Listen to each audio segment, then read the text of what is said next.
Hello everyone. তো দিনটা ছিল জন্মাষ্টমীর দিন।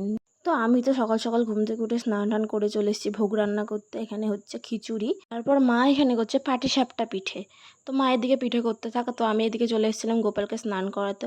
তো গোপালকে সুন্দর করে স্নান টান করিয়ে একটা সুন্দর জামা পরিয়ে সাজিয়ে গুছিয়ে সিংহাসনে বসিয়ে দিলাম।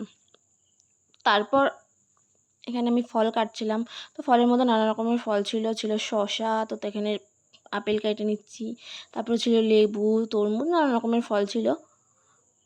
তো তারপর এখানে সুন্দর করে সব সাজিয়ে গুছিয়ে রেডি করে নিয়েছি। তো ভোগের মধ্যে অনেক কিছু ছিল, পাটিসাপটা পিঠা ছিল, 5 রকম ভাজা, খিচুড়ি, লুচি, সুজি, মালপোয়া, অনেক রকমই ছিল। তো তারপরে আমি এখানে কিছু ছবি তুলছিলাম। তো আমাদের বাড়িতে যেহেতু রাধারানী নেই, তাও সেদিন আমরা গোপালকে সুন্দরভাবে নানা রকম ভোগ দিয়ে পুজো দিয়েছিলাম। তো মা এখানে আরতি করে নিচ্ছে, তারপর আমি নিজের জন্য প্রসাদ সাজিয়ে খাচ্ছিলাম। টাটা।